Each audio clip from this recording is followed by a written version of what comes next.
Hey everybody, Aaron Rift here from NoDQ.com to talk about the greatest moments in WWE since the company went PG.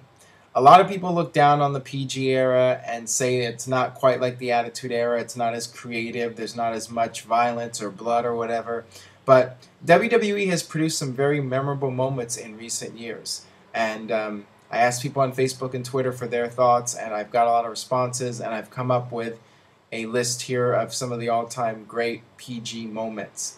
Let's start off with the rise of the Shield. WWE has done a tremendous job with booking the Shield. Right from their first night in, they were pushed like superstars, and they made an impact right from the start. You look back to the Attitude Era, and you have guys like Chris Jericho who made their debut, and from the first night, they came off like major superstars. And the same thing with the Shield. WWE had them come in the main event, and the Shield has been dominant. The Shield won their first pay-per-view match at TLC. They've won every pay-per-view match they've been in. They won the tag team titles. They won the U.S. title.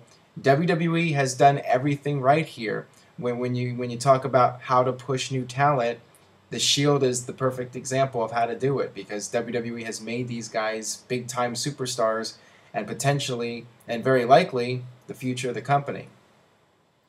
Dolph Ziggler cashing in Money in the Bank this year. I think a lot of it had to do with not just the fact that people really like Dolph Ziggler and are behind him, but the fact that he won the title the night after WrestleMania, when you had the most diehard of diehard fans. You had all these fans coming in from all over the world for WrestleMania, and they stayed the next night for Raw. So you had all these fans in this little 20,000-seat arena, and they reacted to Dolph Ziggler winning the world title like it was the biggest thing they ever saw. I mean, he got a Steve Austin-like pop. I mean, that's how much the crowd reacted to him, and I think that really added to the moment. And you could see the raw emotion from him. But Dolph Ziggler is a guy who's just a tremendous in-ring performer, and doesn't matter if the product's PG or not. He's extremely entertaining and very deserving to have the spot that he has. The Shawn Michaels and Chris Jericho feud from 2008. This was definitely one of the best feuds in recent WWE history, perhaps in the last 10 years. Chris Jericho completely reinvented himself and changed up his character, and him and Shawn Michaels just had a very raw, personal feud, and you really felt like these two guys did not like each other, and Jericho was just this great antagonist, and they had tremendous matches. They had a feud that spanned around 6 months. I mean, it went through the spring and into the summer and then into the fall. And they even had a world championship match, the No Mercy ladder match. So, I mean, the two of them just really delivered in the ring and on the microphone. I mean, their promos were tremendous. I remember the SummerSlam angle where Jericho accidentally hit Shawn Michaels' wife, and there's just one memorable segment after another with these guys. Alright, next up is The Rock returning in 2011. This was something that I was not expecting. I don't think a lot of people were expecting this to happen. The Rock had said for years that he was done with wrestling and he wasn't going to come back, and when somebody asked him about having a match with John Cena, he basically just blew the guy off. But then, I don't know where The Rock is back. He announces himself as the guest host for WrestleMania, and he rips into John Cena. He says John Cena looks like a big bowl of Fruity Pebbles. And just like that, you have everybody talking about The Rock, talking about John Cena, and talking about WWE. And WWE even gets a deal with Post Cereal and Fruity Pebbles with John Cena. So, I mean, the Rock comes back and immediately makes an impact. And the ratings go up, the house show numbers go up. The TV tapings, the live attendance, everything goes up. The Rock just came back and did huge business with WWE. And the WrestleMania matches broke records. So The Rock's return, definitely a key moment of the PG era. Team Hell No. Some of the most entertaining segments in WWE during 2011, 2012, 2013, revolved around Team Hell No. And it gave Kane something interesting to do because he's been around for so many years, and a lot of people don't like the comedy, but Kane does it well when he's involved. And the thing is, him and Daniel Bryan have this chemistry together, and it clicked right away with these guys, and it brought Daniel Bryan to the next level because for years Daniel Bryan was just seen as this really great technical wrestler, but a very serious persona. So we got to see more personality from Daniel Bryan and see him doing funny things, and you saw more depth added to his character. So I mean, I think the Team Hell No tag team really did a lot for both guys, and we had some very entertaining segments of stuff with Dr. Shelby and Scorpio Sky, and all that stuff was very entertaining. And the crowd reacts a lot to them every time they come out. The crowd goes crazy. So very, very entertaining tag team, and definitely helped boost up the tag team division when they won the tag team titles. And I felt they gave the tag team division a little bit more credibility. Batista's heel turn in 2010.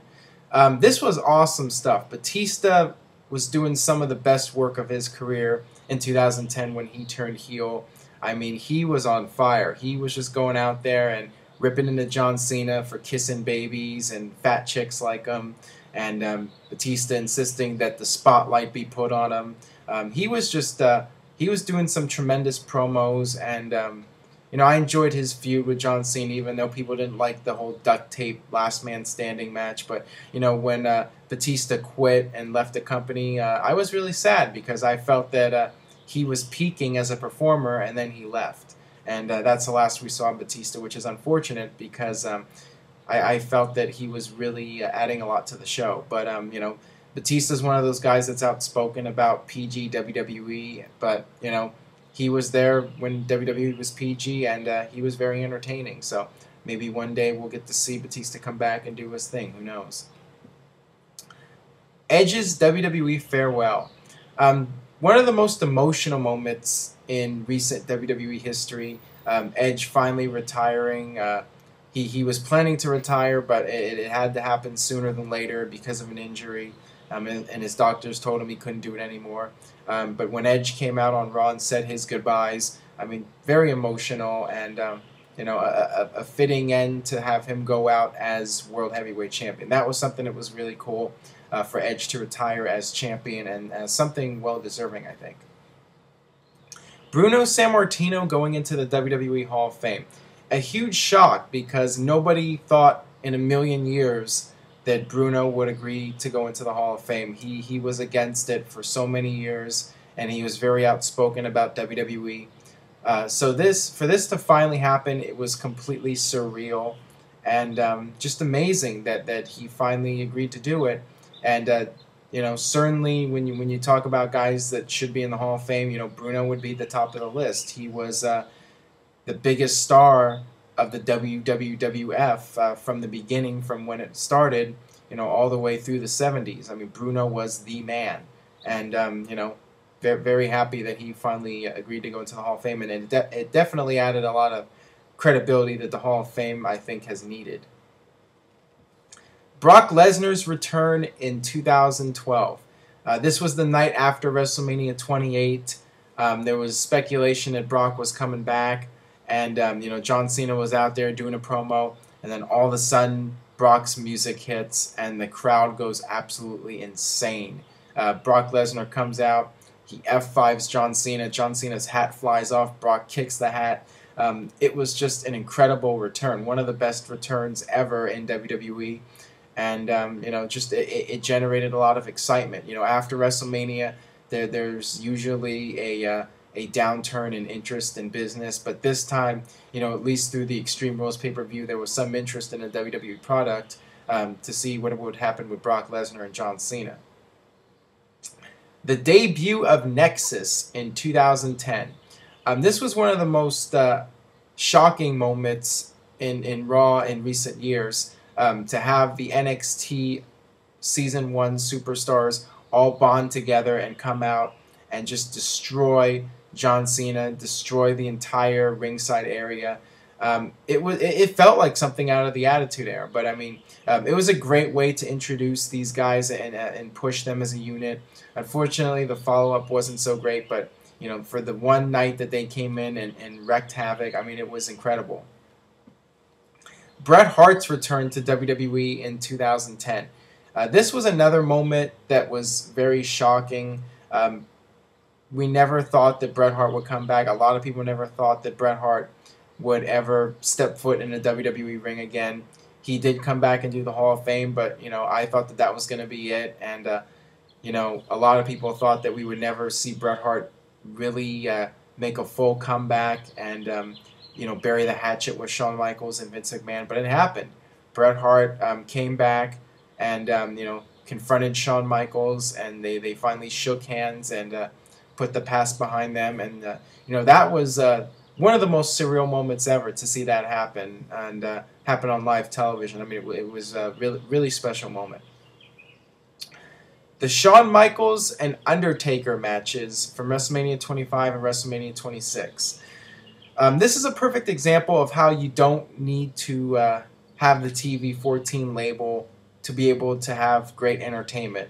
The Undertaker and Shawn Michaels had one of the best matches of all time in 1997 in the first Hell in a Cell, and that match had blood, it had lots of violence, it had Kane coming out, and all sorts of craziness. But in the WrestleMania 25 match, it was very different because you had the Undertaker's streak on the line, but besides that, there weren't really any gimmicks. Undertaker and Shawn Michaels just went out there and had a great back and forth match, and they told a story in the ring, and it was PG, and it was one of the best matches that WWE has ever produced. And then the follow-up, WrestleMania 26, same thing.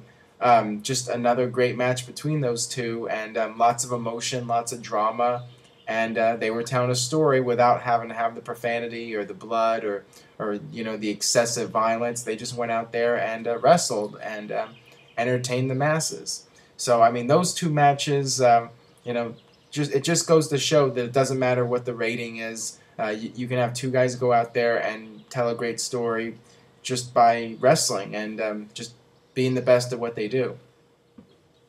And finally, I think that most people would agree with me that this was the most memorable part of WWE from the PG era, and that would be the Summer of Punk. The rise of CM Punk to the top in WWE started off with the pipe bomb promo when CM Punk broke character and broke the fourth wall and just started ripping into WWE and how they run their business.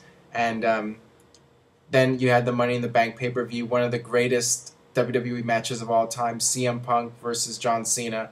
All the stars aligned for this match. You had the match take place in CM Punk's hometown, so you had this crowd heat that was unbelievable. And CM Punk won the title, celebrated with the fans, and then at SummerSlam, CM Punk beat John Cena. So CM Punk had become this top superstar and made for a couple of really entertaining months in WWE with CM Punk, the ice cream bars and all this stuff, the interactions between Punk and Vince McMahon. Just some of the best moments in WWE history, period, not just the PG era, but of all time involving CM Punk. All right, that'll do it for my thoughts on the greatest PG era moments in WWE history. Leave a comment, youtube.com/NoDQCAW. Let me know what you think. And stay tuned to NoDQ.com for the very latest in WWE and TNA. Thanks for watching.